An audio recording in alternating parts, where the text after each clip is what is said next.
Baiklah, bismillahirrahmanirrahim. Assalamualaikum warahmatullahi wabarakatuh. Sebelumnya, perkenalkan, nama saya Putri Nur Amalia, NIM 18220176. Saya dari kelas Hukum Perusahaan D. Nah, di sini saya akan menyampaikan kesimpulan dari materi kita di awal pertemuan, yaitu mengenai definisi hukum perusahaan atau pengenalan awal tentang hukum perusahaan. Menurut Undang-Undang Hukum Perusahaan Nomor 3 Tahun 1982 tentang wajib daftar perusahaan adalah segala bentuk usaha yang menjalankan setiap jenis usaha yang bersifat tetap dan terus-menerus dan yang didirikan serta bekerja dan berkedudukan dalam wilayah negara Republik Indonesia dengan tujuan untuk memperoleh keuntungan atau laba. Nah, perusahaan itu sendiri, bentuk usaha, suatu jenis usaha itu dapat dikatakan sebagai perusahaan apabila telah memiliki kriteria atau memenuhi 4 poin. Yang pertama, dia bersifat terus-menerus, artinya tidak putus dan merupakan suatu mata pencarian bagi orang yang menjalankan. Poin yang kedua, bersifat secara terang-terangan. Nah, maksudnya perbuatan atau kegiatan tersebut tidak melanggar hukum dan diketahui oleh pihak ketiga. Poin yang keempat adalah dalam kualitas tertentu. Nah, orang yang melakukan atau menjalankan usaha tersebut memiliki skill atau keterampilan tersendiri, yaitu seperti bankir atau kurator. Selanjutnya, poin yang keempat adalah kegiatan tersebut bertujuan untuk mencari keuntungan. Nah, diharapkan keuntungan tersebut bukan hanya dapat diperoleh oleh pemilik usaha tersebut, akan tetapi juga berguna bagi masyarakat. Selanjutnya mengenai definisi hukum perusahaan. Nah, hukum perusahaan itu adalah hukum yang mengatur seluk-beluk dan bentuk perusahaan tersebut, tentang bagaimana cara berdirinya, terus bagaimana berjalannya perusahaan tersebut, serta tanggung jawab antara pihak ketiga dan pihak-pihak lain, serta hal-hal yang terkait dengan perusahaan seperti kepailitan, pembayaran pajak, hutang, dan lain sebagainya. Nah, di sini dalam pembahasan ini juga akan dikombinasikan mengenai hukum perusahaan dan hukum Islam. Tapi sebelumnya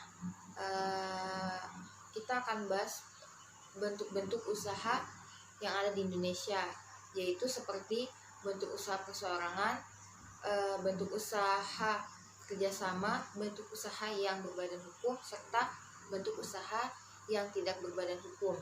Nah, perusahaan yang tidak berbadan hukum itu contohnya adalah civil partnership, firma, dan CV. Sedangkan contoh dari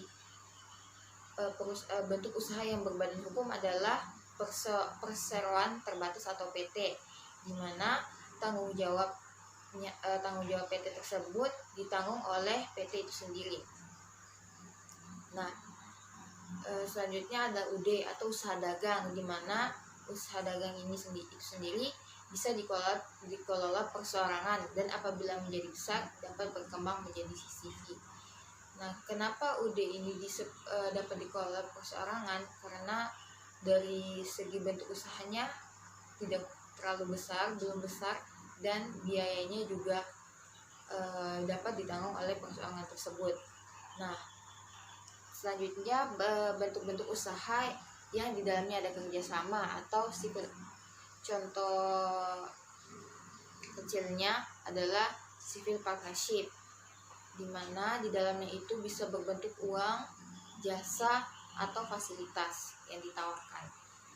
Nah, dalam pendirian civil tersebut terdapat 2 sekutu, yaitu sekutu aktif atau sekutu komplementer, dan sekutu pasif atau sekutu komanditer. Nah, mengenai sumber daya hukum dari hukum perusahaan itu ada beberapa sumbernya atau rujukannya. Contohnya adalah KUH Perdata, KUH Dagang, Undang-Undang PT, Undang-Undang BUMN, Undang-Undang UMKM, Undang-Undang Koperasi, Undang-Undang Yayasan, dan lain sebagainya. Sedangkan bisnis di Indonesia menurut hukum pasif adalah pelaku usaha atau bisnismen. Yang pertama koperasi, yang kedua BUMN, dan BUMN sendiri dibagi menjadi dua, yaitu Perum dan Persero.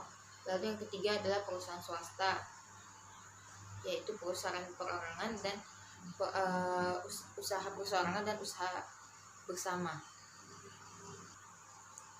Nah, selanjutnya mengenai civil partnership itu sendiri, menurut pasal 1618 adalah persekutuan adalah suatu perjanjian dengan mana dua orang atau lebih mengikatkan diri untuk memasukkan sesuatu dalam persekutuan dengan maksud untuk membagi keuntungan yang terjadi karenanya.